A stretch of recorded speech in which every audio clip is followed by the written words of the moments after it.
21वीं सदी में युद्ध केवल जमीन पर ही नहीं लड़े जाते। नदियों, पहाड़ों और जंगलों के बीच युद्ध अब समुद्र और आकाश में भी लड़े जा रहे हैं। आज के भू राजनीतिक मामलों में समुद्री शक्ति का बहुत महत्व हो गया है।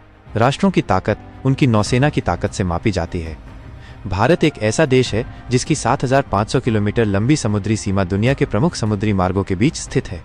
ऐसी भौगोलिक स्थिति स्पष्ट रूप से भारत को समुद्र में एक शक्तिशाली राष्ट्र बनाने की आवश्यकता को दर्शाती है।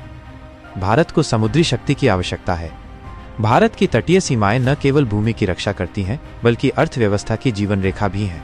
हमारे कुल व्यापार का 90% से अधिक समुद्र के माध्यम से होता है। कच्चा तेल, माल परिवहन, निर्यात और आयात सभी समुद्री मार्गों पर निर्भर हैं। इसके अलावा हम चीन की उपस्थिति को भी नजरअंदाज नहीं कर सकते। पीएलए नौसेना पहले ही दुनिया की सबसे बड़ी नौसेना के रूप में उभर चुकी है और हिंद महासागर की ओर अपना प्रभाव बढ़ा रही है। चीन की मदद से पाकिस्तान अपनी पनडुब्बी शक्ति बढ़ा रहा है। इन सब के बीच भारत अपनी नौसैनिक शक्ति को मजबूत न कर पाने के खतरे में है। दरअसल समुद्र अब सुरक्षा का केंद्र है। ऑपरेशन सिंदूर, एक नए युग की शुरुआत। 2025 की शुरुआत में आयोजित महत्वाकांक्षी नौसैनिक अभ्यास ऑपरेशन सिंदूर ने भारतीय नौसेना के उद्देश्यों में बदलाव की प्रेरणा दी। इस अभ्यास ने दुनिया को भारतीय नौसेना की शक्ति और तकनीकी क्षमताओं से परिचित कराया। इसके बाद भारत ने अपनी नौसेना को मजबूत करने की योजनाएं तेजी से तैयार की। इन पूरक परियोजनाओं में से अब हम 17 युद्धपोतों, 9 पनडुब्बियों, 8 कॉरवेट और अन्य उन्नयन के बारे में सुन रहे हैं। विद्युत परियोजनाओं का विश्लेषण। भारत सरकार वर्तमान में 2.4 लाख रुपए करोड़ की नौसैनिक परियोजनाओं को क्रियान्वित कर रही है। इन परियोजनाओं की मुख्य विशेषताएं इस प्रकार हैं।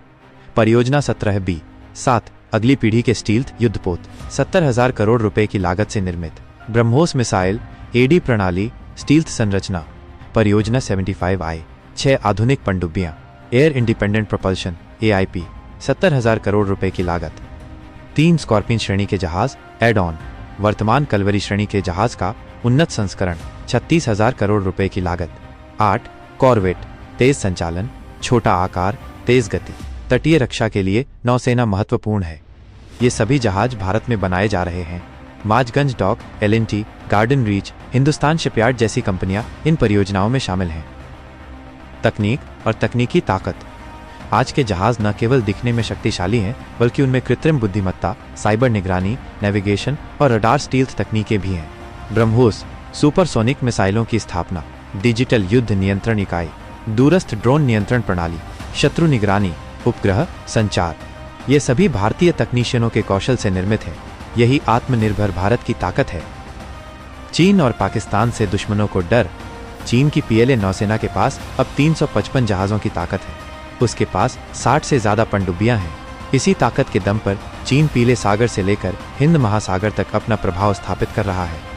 पाकिस्तान ने भी चीन की मदद से टाइप 039A जैसी डीजल इलेक्ट्रिक पनडुब्बियां हासिल की हैं।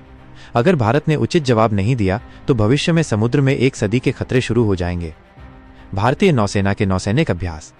भारत मालाबार, वरुण, मिलान, इंद्र आदि जैसे प्रमुख बहुराष्ट्रीय नौसैनिक अभ्यासों में भाग लेता है। ये अभ्यास भारतीय नौसेना की तकनीक, संयुक्त शक्ति और वैश्विक क्षमता का प्रदर्शन करते हैं।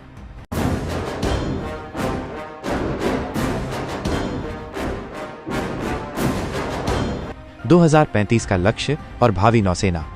भारत का लक्ष्य 2035 तक 175 जहाजों वाली नौसेना बनाना है।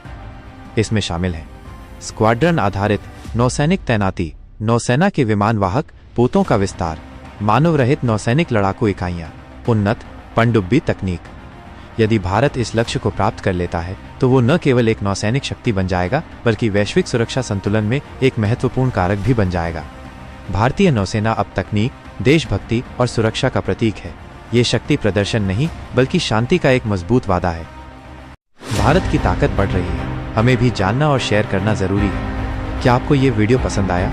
लाइक करें, अपनी राय कमेंट करें और अगर आप योद्धाओं की ताकत के समर्थक हैं तो सब्सक्राइब करना न भूलें।